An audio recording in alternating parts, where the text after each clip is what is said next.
Hello दोस्तों, स्वागत है आपका अपने चैनल पर। आज मैं लेके आया हूँ इंडिया जीके के टॉप 30 क्वेश्चन, जो कि 30 क्वेश्चनों को डिटेल में बात करूँगा और आने वाले सभी एग्जामों के लिए महत्वपूर्ण है।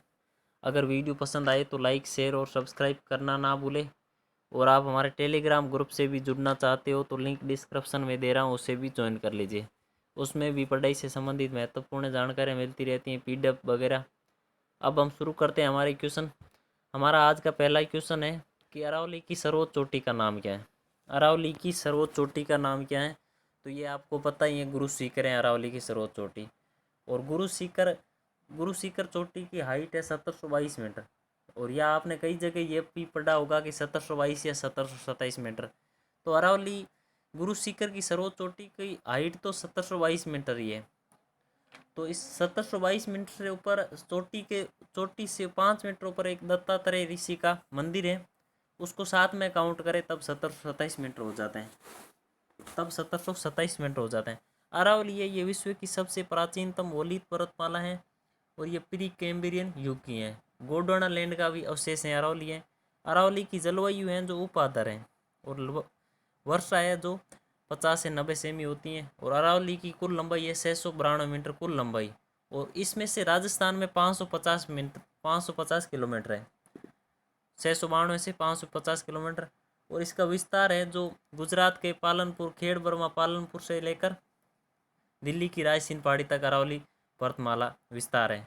और सर्वाधिक चौड़ाई ये अरावली की है गुजरात गुजरात पालनपुर इस साइड में है, जो गुजरात पालनपुर इसी साइड में है। सर्वाधिक सर्वाधिक चौड़ाई दक्षिण पश्चिम में है और सबसे कम कम चौड़ाई है जो उत्तर पूर्व में। और अरावली की सब वैसे तो अरावली गुरु शिखर चोटी की हाइट पूछ ले किलोमीटर फीट में पूछ ले तो ये 5650 फीट है, यानी 5650 फीट है हाइट कुल, ठीक है ना, फीट में पूछ ले तो। अब हम अगर हमारा नेक्स्ट क्वेश्चन है, शोषक सेल का एनोड किसका बना होता है? शोषक सेल का एनोड है जो किसका बना होता है? तो ये जस्ता का बना होता है शोषक सेल का एनोड, यानी ऑप्शन नंबर सी होगा। हमारा नेक्स्ट क्वेश्चन है, आधुनिक आवर्त नियम का प्रतिपादन किसने किया? आधुनिक आवर्त नियम का प्रतिपादन किसने किया? तो मोसले ने किया था आधुनिक आवर्त नियम का प्रतिपादन, यानी ऑप्शन नंबर A होगा। नेक्स्ट क्वेश्चन है, भारत को राज्यों का संघ किस अनुच्छेद में कहा गया है? भारत को राज्यों का संघ है जो किस अनुच्छेद में कहा गया है? तो ये आर्टिकल 1 में कहा गया है। और अनुसूची 1 में भी भारत को राज्यों का संघ ही कहा गया है, तो इसका ऑप्शन नंबर A होगा। नेक्स्ट क्वेश्चन है, सल्तनत काल में सर्वोच्च न्यायाधीश कौन होता था? सल्तनत काल में सर्वोच्च न्यायाधीश कौन होता था? तो सुल्तान को सल्तनत काल में सर्वोच्च न्यायाधीश कहते थे, यानी सुल्तान को। ऑप्शन नंबर C होगा। नेक्स्ट क्वेश्चन है, महाराष्ट्र का सुकरात किसे कहा जाता है? महाराष्ट्र का सुकरात, तो महादेव गोविंद रानाडे को महाराष्ट्र का सुकरात कहा जाता था। और ये न्यायाधीश थे और समाज सुधारक भी थे और लेखक भी थे अच्छे, महादेव गोविंद रानाडे। इसको महाराष्ट्र का सुकरात कहा जाता है। ऑप्शन नंबर D होगा। नेक्स्ट क्वेश्चन है, मौर्य काल में शिक्षा का प्रसिद्ध केंद्र कहाँ था? मौर्य काल में सब शिक्षा का प्रसिद्ध केंद्र था कहाँ था? तो ये तक्षशिला था। इस समय तक्षशिला विश्व में शिक्षा का प्रसिद्ध केंद्र था। मौर्य काल के समय पूरे विश्व में भी प्रसिद्ध केंद्र था। और तक्षशिला विश्वविद्यालय की जानकारी सबसे पहले हमें रामायण से मिलती है। तो उसमें उसमें तक्ष को, इसका संस्थापक तक्ष को बताया गया था, भरत का बेटा था तक्ष। उसने इस तक्षशिला विश्वविद्यालय की स्थापना की थी। और चाणक्य तक्षशिला विश्वविद्यालय में भी पढ़ा था, उसमें भी बाद में अध्ययन का कार्य भी करवाया था चाणक्य ने। चंद्रगुप्त मौर्य का गुरु भी था, गुरु कह दो, प्रधानमंत्री कह दो, चाणक्य। तो ये सबसे मौर्य काल में सबसे प्रसिद्ध तक्षशिला विश्वविद्यालय था, पूरे विश्व में प्रसिद्ध था। और तक्षशिला के बारे में सबसे पहले जानकारी हमें महाभारत से मिलती है, रामायण से मिलती है। इसका ऑप्शन नंबर A होगा। नेक्स्ट क्वेश्चन है, लक्षद्वीप कहाँ अवस्थित है? लक्षद्वीप कहाँ पर अवस्थित है? तो ये अरब सागर में, यानी ऑप्शन नंबर B होगा। नेक्स्ट क्वेश्चन है, इग्नाइटेड माइंड्स के लेखक कौन है? इग्नाइटेड माइंड्स के लेखक कौन है? तो ये APJ Abdul Kalam ignited minds के लेखक हैं। और एपीजे अब्दुल कलाम का पूरा नाम आपको पता होगा, नहीं तो एपीजे अब्दुल कलाम का पूरा नाम है अब्दुल पाकिर जैनुल आबदीन अब्दुल कलाम। अबुल पाकिर जैनुल आबदीन अब्दुल कलाम, ये अब एपीजे अब्दुल कलाम का पूरा नाम है। इसे मिसाइल मैन के नाम से भी जाना जाता है। ऑप्शन नंबर ए सी होगा, मिसाइल मैन अब्दुल कलाम को कहा जाता है।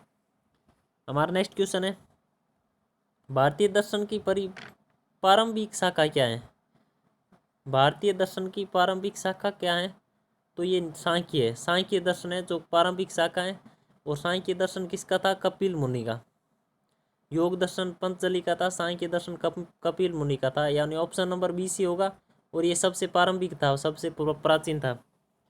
नेक्स्ट क्वेश्चन है, हरित क्रांति में सर्वाधिक प्रभावित होने वाली फसल कौन सी थी? हरित क्रांति में सर्वाधिक प्रभावित होने वाली फसल कौन सी थी? तो ये गेहूं थी।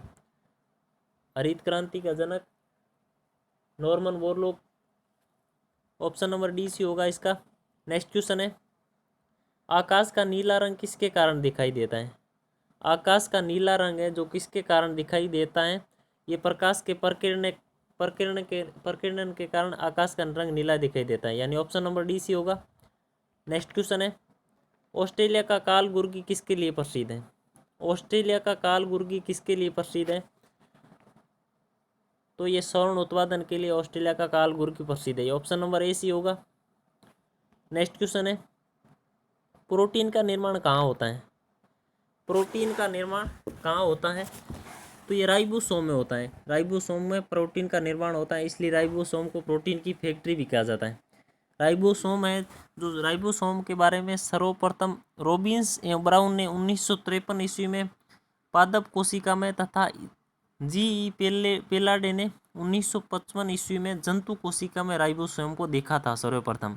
और 1958 ईस्वी में रॉबर्ट ने इसका नामकरण किया था राइबोसोम का। रॉबर्ट ने किया था राइबोसोम का नामकरण 1958 में। और ये राइबो न्यूक्लिक एसिड है जो अम्ल व प्रोटीन की बनी होती हैं।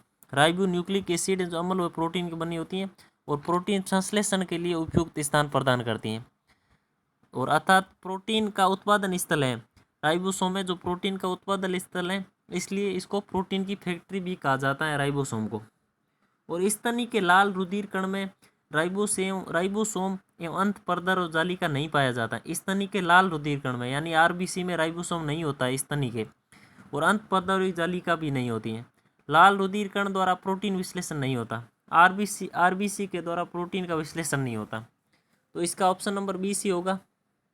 माइटोकॉन्ड्रिया ये तो पता ही है, कोशिका का शक्ति ग्रह। हमारा नेक्स्ट क्वेश्चन है, रेलवे स्टाफ कॉलेज कहाँ पर स्थित है?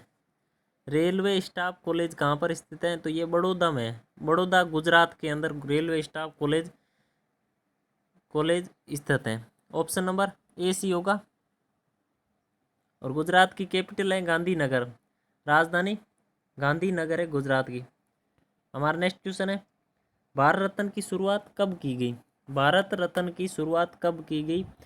तो ये 1954 ईस्वी में की गई थी भारत रत्न की शुरुआत, ऑप्शन नंबर सी सी होगा। इस समय राजेंद्र प्रसाद राष्ट्रपति थे भारत के। भारत रत्न की शुरुआत की गई उस समय, और जवाहरलाल नेहरू प्रधानमंत्री थे। और सर्वप्रथम भारत रत्न दिया था सर्वपल्ली राधाकृष्णन को। और दोस्तों पता होगा कि भारत रत्न सर्वप्रथम सबसे पहले शुरू किया था उस समय सिर्फ जीवित व्यक्ति को दिया जाता था, मरणोपरांत नहीं दिया जाता था। मरणोपरांत उसके बाद में शुरू किया गया। तो 1954 में भारत रत्न की शुरुआत हुई थी और सर्वप्रथम उस भारत रत्न दिया था सर्वपल्ली राधाकृष्णन को, वो भारत के उपराष्ट्रपति थे। नेक्स्ट क्वेश्चन है, विज्ञान दिवस कब मनाया जाता है? विज्ञान दिवस है जो कब मनाया जाता है? ये 28 फरवरी को विज्ञान दिवस मनाया जाता है, यानी ऑप्शन नंबर बी सी होगा। नेक्स्ट क्वेश्चन है, पाचन का कार्य अंतिम रूप से कहाँ संपन्न होता है? पाचन का कार्य है जो अंतिम रूप से कहाँ संपन्न होता है? ये छोटी आंत में पाचन का कार्य अंतिम रूप से संपन्न होता है, यानी ऑप्शन नंबर डी सी होगा। अंतिम रूप से छोटी आंत में।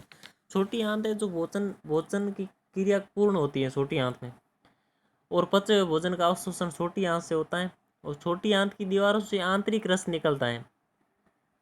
जिसे एंजाइम भी होते हैं, उसमें आंतरिक रस में एरेप्सिन एंजाइम होता है, मोल्टेज, सुक्रेज, लैक्टेज, लाइपेज ये एंजाइम निकलते हैं। और आंतरिक रस सारी होते हैं जो निकलते हैं छोटी आंत से भोजन के अवशोषण में, तो वो सारी होते हैं, सारी रस होते हैं। और स्वस्थ मनुष्य में प्रतिदिन लगभग 2 लीटर आंतरिक रस स्रावित होता है। हमारा नेक्स्ट इसका ऑप्शन नंबर डी सी होगा। नेक्स्ट क्वेश्चन है, हाइड्रोजन के समस्थानिक की संख्या कितनी है? हाइड्रोजन के समस्थानिक की संख्या कितनी है? तो 3 है हाइड्रोजन के समस्थानिक की संख्या है। ऑप्शन नंबर सी सी होगा। हाइड्रोजन के समस्थानिक की संख्या 3 है। नेक्स्ट क्वेश्चन है, विश्व कृषि एवं खाद्य संगठन की स्थापना किस वर्ष हुई? विश्व कृषि एवं खाद्य संगठन की स्थापना किस वर्ष हुई? तो ये 1946 ईस्वी में विश्व कृषि एवं खाद्य संगठन की स्थापना हुई थी। ऑप्शन नंबर ए सी होगा। हमारा नेक्स्ट क्वेश्चन है, मानव शरीर में क्रोमोसोम की संख्या कितनी होती है? क्रोमोसोम की संख्या कितनी होती है? तो ये 46 होती हैं। ऑप्शन नंबर बी सी होगा। और 23 जोड़े होते हैं। और ये पता ही होगा, महिला में XX होते हैं और पुरुष में X और Y होते हैं। 44 तो दोनों में सेम होते हैं। नेक्स्ट क्वेश्चन है, विश्व के मानव प्रजातियों के वर्गीकरण का प्रयास सर्वप्रथम किसने किया?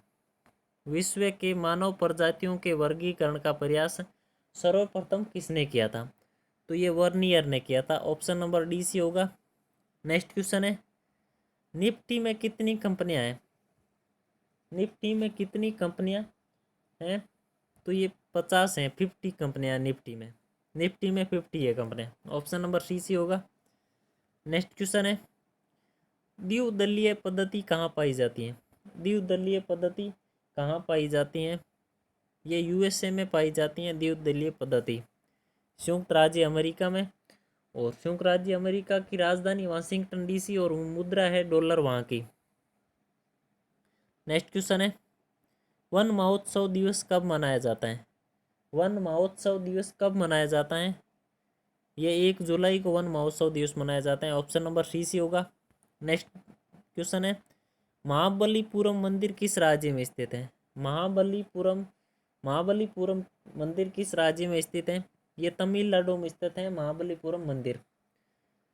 ऑप्शन नंबर ए सी होगा। अब बात तमिलनाडु की है, तो तमिलनाडु की राजधानी चेन्नई है। और तमिलनाडु के वर्तमान CM है जो के पलानीस्वामी, और वर्तमान राज्यपाल है बनवारी लाल पुरोहित तमिलनाडु के। तमिलनाडु को दक्षिण भारत का संतरी भी कहा जाता है, दक्षिण भारत का संतरी। और इंदिरा गांधी अभयारण्य है तमिलनाडु में। और मंदिरों की, चेन्नई को मंदिरों की पुण्य भूमि कहा जाता है।